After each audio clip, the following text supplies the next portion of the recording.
He is doing technical writing throughout all his career, right?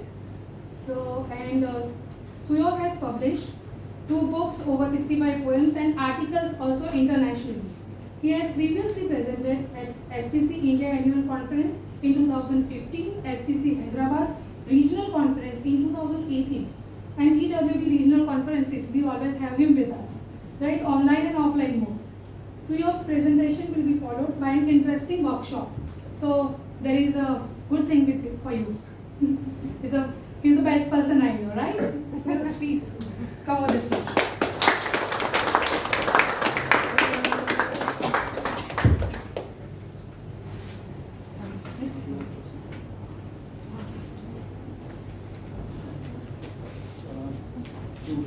Am I audible? Yes. Yes. Go back. Louder here. Oh, thank you. To start today's presentation, I wanted to start with a story that I heard when I was, I think, 7 or 8 years old. The story is interesting because it might confuse some of you. It goes like this. So there are 4 characters in the story. Everybody, anybody, somebody and nobody. Probably some of you might have heard of it also. The story goes like this. There was an important job to be done. Everybody thought somebody would do it. Anybody could have done it, but nobody did it. And now somebody got really angry about it because it was everybody's job, right, to do it. But nobody also knew that everybody wouldn't do it. In the end, it turned out to be that everybody blamed somebody, but it was nobody who did what anybody could have done. And the story stuck with me. So now the question is, what is your conclusion of the story? What is it that you draw as a takeaway from the story, right? Any takers? Let's do it. The way I see it today is that each one of you in this room, including me, that is, we are that nobody. You know, in context of software development, if you look at it, there's somebody out there who's really pissed off about things, who's really irritated. They want everybody to do it, and frankly, anybody can do it. But in the end, it is to nobody to do it. So then, take a fight. Be proud of yourself that you are the nobody. And I say nobody because it's pretty much a backstage job, right? What we do on an everyday basis, practically nobody knows about what we are doing, what we are contributing. People often come up to us and they say that, hey, aaj ka free internet access ho gaya hai. So the understanding is that we come to the organization to access free internet. But that's far from the truth, right? But then how do we get from there to here, you may ask, right? Now frankly, we have Renate here, Madam Delapai. Do you think she came here because she knows Puneet or she knows me? Is that so? You wouldn't think, right? She came here not because of who we are, but because of what we do. What we do. And one of the superpowers that we've all been blessed with is that of questioning, interviewing. Which is from where I draw threads to our today's conversation. You take that introduction. Not a lot of slides to look at. But to make things interesting, I thought since everybody is talking about SDLC and DDLC, we saw how Ritesh drew this thread of conversation, and it seems that everybody is following suit here. I also thought I would do the same thing. But because we all do something with some bit of difference, right?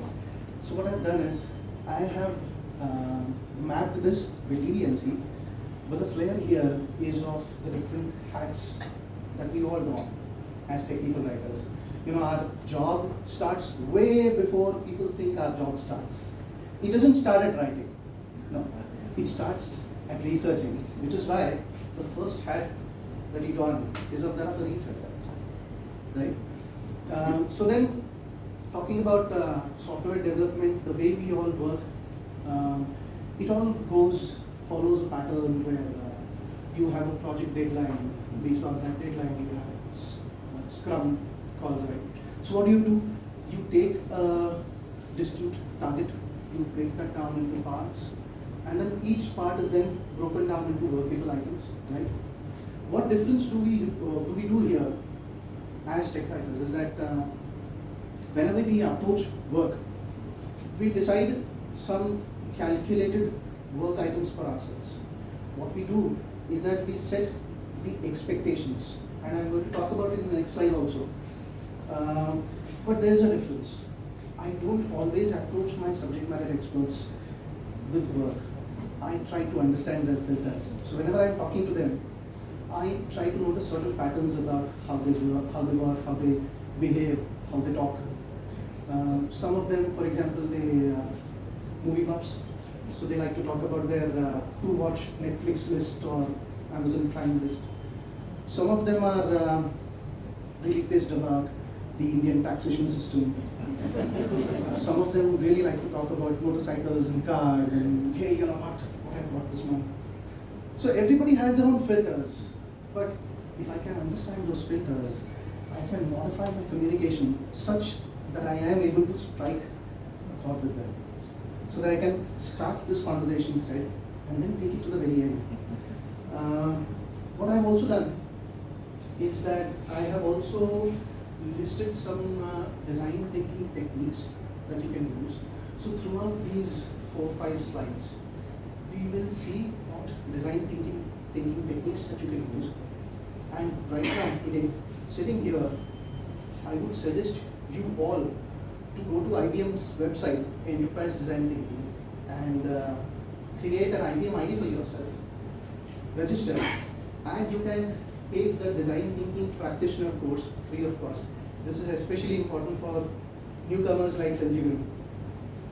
It will be of great help. So the technique that I suggest for this stage, where you are still trying to gather the information about what you are going to do, I would suggest you do a stakeholder mapping. It might confuse those of you who do not know what is enterprise design thinking. So let me break that up for you in some easy steps. Step number 1, just enlist all the stakeholders that you have, all the subject matter experts that you have in your company. Step number 2, try to map the stakeholders based on their accountability, roles, and tasks. Step number 3, you cluster those stakeholders that have similar tasks, roles, or accountabilities. And step number 4, you are ready to go. So just speak with each of them and try to map your work with theirs, so that you can be sure that when you are progressing in the right direction. Right. So the next stage of that of an icebreaker. Now you know what you are going to work on, but you are yet to start working on it. So what do? You talk to them. You tell them, hey, you know what? I'm thinking, let's meet next week to talk about what are the work items that you have on your plate and what work items I have on my plate. So you talk to them, you set the expectations, and then when you meet, you ask them as many open-ended questions as you can. And when I say open-ended, it's not like, hey, do you want to party? It's not open-ended. Open-ended means something that cannot be answered merely in a yes or no. So the more open-ended questions you ask, the more chance you give them to speak. And the more they speak, the more you draw, the more you learn, the more you explore, and the more you learn, right? We often observe that our job as tech writers is to teach. But frankly, I don't believe that. Our job is not to teach. There are trainers here. Our job, sorry to say, is not to teach. Our job is to help them learn. There's the slightest of difference, but there's a sea of difference in the underlying implications, right? So there are a few techniques that I've often used in the past, and I've seen them work. One of which is contextual inquiry. This is another design thinking technique. And again, it may be difficult for you as of now, so let me just break that down in 4 easy steps again. Let's just say. So step number 1, we will talk about the who, the what, and the when. Step number 1, who, what, and where. Step number 2, and because this has to be done in conversation with subject matter experts. Step number 2 is to ask your stakeholders, SMEs, what is the why, what is the when, and what is the how. So Ritesh, you talked about some 3 W's and 1 H. What was it? What, why, when, how? Yeah, I'm just adding on to it. I'm going to say 5 W's and 1 H, and that kind of goes in line with Rudyard Kipling's poem also, just in case anybody doesn't know. So what did we do? Step number 1, who, what, when. Step number 2, why, where, and how. Step number 3, you talk to your SMEs. The more you brainstorm, the more you come up with steps in the right direction. So what are you going to do? You're going to talk to them, and you're going to cluster similar ideas, cluster similar tasks, and then create a market for yourself. That will help you go in the right direction. There may be some nasty animation there. Just ignore that part. Okay. Next slide. So now you are at content creation stage. Now you've broken down the tasks into what you're going to do, how you're going to do it. Now is the actual action time. Right? So what is it that you want your content to do? You asked that question before. And I feel that of the many things that we want our content to do, one of the things is to empower the readers, is to help them learn, is to help them know few things in a way that they can feel empowered. They are the ones who are taking that decision, right? Whether to press that button or not. We all remember that movie sequence in Ramal where we have that eject button, red button, and there's the Vijay Raj, he goes on to say, do you see a red button there? And they're like, yes, and we immediately press it. That's an excellent example of technical writing. Effective communication. If you know how and what to tell the readers, you will know how to guide them properly, how to empower them to take the right decisions. I've also realized that oftentimes the SMEs say a lot of things, but they mean something entirely different. Sometimes it's just got to do with information abundance.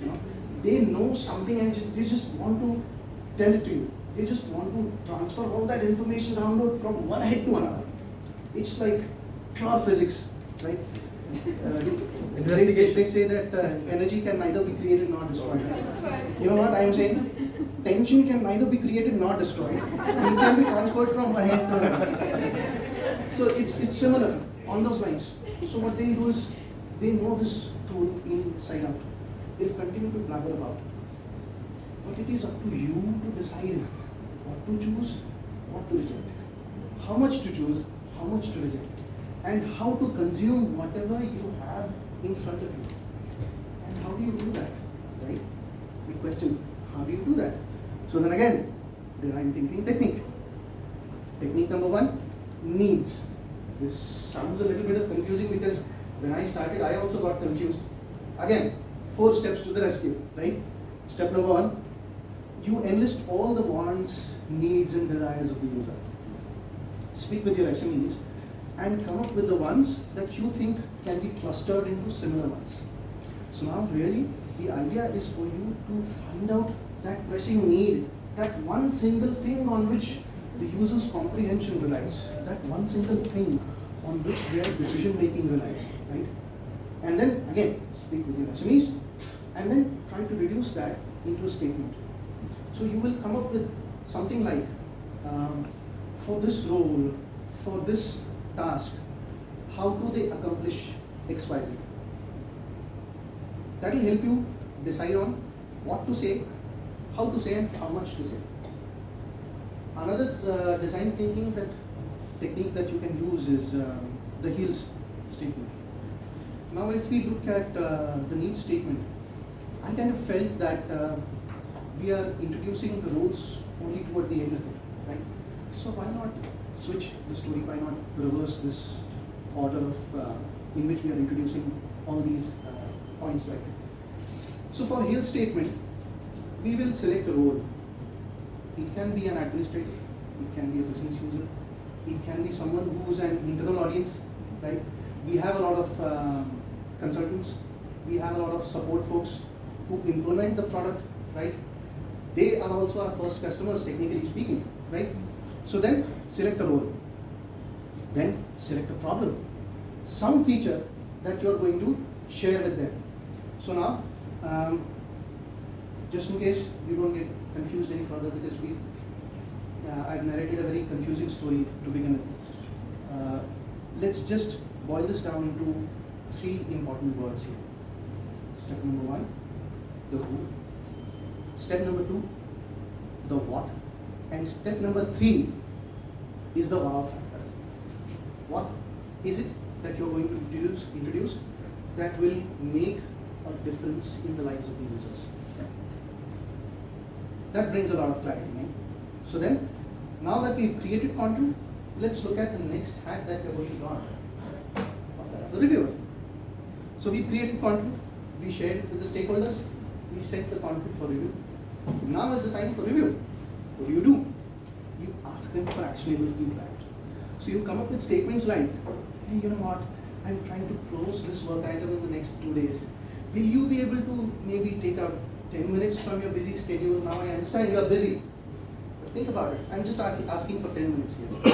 Not a big deal, right? So what do? You adjust your schedule according to theirs, right? I might have missed that point also somewhere. So you adjust your schedule according to theirs. You tell them, your life is important. The customer's life is important. I am a nobody, remember? So then you tell them, I will adjust my schedule accordingly, no problem at all. I'm just asking for actionable feedback. So then you say, this is when we are trying to close the work item. This is what we have at hand. This is what I'm trying to get to you. So tell me, what is your feedback? I will incorporate it for you. And then you create traceability, because then they have a feedback, you incorporate it. And then you send it back over to them. Then they review it. Then they say, nahi yaar, acha nahi lag raha. It's not good yaar. Try something different. They all crib about it, because they think they know the product way better than you do. That's a sad truth, far away from the reality, but ठीक है, उनको सोचने दो, उनको सोचना है. Our job, right? We know what to do. So then, a whole review cycle goes on and on. What do? For every single review that you seek that review through your ticketing system. You might be using Jira or GitHub or tools like that, right? So you create traceability. Every time they give a feedback, you share that feedback with them via the work item. Today, you might remember everything. You might remember what they did not say also. But 6 months down the line, you would have forgotten it successfully. You will not remember a single detail about the work item. You'll be like, yaar, is pe maine kaam kiya tha, forget about it. So then traceability helps us fix that point of view also. The design thinking technique that I propose for this stage is as a scenario. As in, जो है अभी current, right? So then again, what do? We break this down into 4 easy steps, right? Step number 1, we'll create a table, a beautiful looking table, which has 4 rows. 4 rows of phases, doing, thinking, and feeling. Step number 2, based on the current scenario, whatever your user, the user can be internal also, like I said, right? So whatever your user is feeling, doing, thinking, observing, put everything there. Step number 3, cluster the similar ideas, similar observations, tasks, and accountabilities based on the phases that you created. Okay? And then step number 4, note down the highs and lows. Now, why do you note down the highs and lows? Bhaiya, actionable item chahiye na. So, to create from where we are to where we want to go, you need some action items, right? So you note down the highs and lows, and then you figure out highs is something that I want to continue to maintain, but lows is something that I want to fix. So I want to take the lows from lows to highs, right? So you create some action items for yourself based on those lows. Something that can be worked up in the upcoming sprint, something that can be worked up in the next quarter, who knows? But these lows will help you create your next action items, okay? Then we move into the last category. The last kind of hat, figurative hat that we know as technical writers is a pair of keepers. So we've created a lot of content. We've created a lot of conversation thread. Detail में बात कर लिया हो गया. Threads of conversations, all said and done. We've now reviewed the item and it is ready to be pushed. Now what do? You talk to your SMEs once again. You tell them, hey, you know what? I'm thinking इसको next week push करते हैं. What is your deadline? Right? So again, you are trying to create a conversation here. Because you are nobody, right? Their deadline is more important. So what do? You ask them, when is it that you want to push it to production? He'll be like, next week maybe. We can push it to production by Friday, end of day. And that is fine. So we push it. I push my content also together with them, right? And then, do we close the conversation thread here? No, we don't. Why would we, right? We want to get that conversation thread going, right? So what do? When we push the content to production, we go to that item once again. And we say that, hey, you know what? The changes that we did via this work item are now available in production. You can use XYZ link to go through the updated content. And then you send a love letter to your SME. You say, hey Leah, have you seen it? If you have, just confirm so that we can close the work item. So then it gives them one more chance to speak with you. And the more chances you give them, the more it is probable that they will continue to have that thread established. They won't try to break that thread. Otherwise, they are the SMEs, right? They are very prone to forgetting you, right? Now what do? We use design thinking techniques. Playback is essentially a fancy word for running them through the process of content creation, where you tell them, hey, you know what? I did these many things to identify the problem, and this is what I have zeroed in on. So this is what I prepared, and now look, the updated content is live in production. Right? So that's just a fancy word. But to be scenarios, we go about it. Again, a simple 4-step process. Right? Step number 1. Those 4 rows, you remember that we talked about as a scenario, right? Phases, doing, thinking, feeling. Step number 2. This time, you record all the observations, tasks, accountability, role, things that the user perceives to do or is desired to do. Step number 3, you cluster similar ones based on the phases. And step number 4, you remember we talked about the highs and the lows, right? 2 minutes map. We map the highs and lows once again. Now is our chance to see kitne lows became highs. Okay? Right. That's time for the workshop. What did we learn in the process? We learned that there is somebody out somewhere who's really pissed off because they wanted everybody to do their jobs correctly. Right? Frankly, anybody could have done it. But it is we, the nobody, who did it. So take pride in the fact that you are a nobody. Doesn't matter. People might call you that you are a backstage employee. But remember that you're not just a backstage employee. You are the silent ambassadors for your organization. With that thought, let us open this forum up for the workshop, and the subsequent instructions will follow. Thank you, ladies and gentlemen.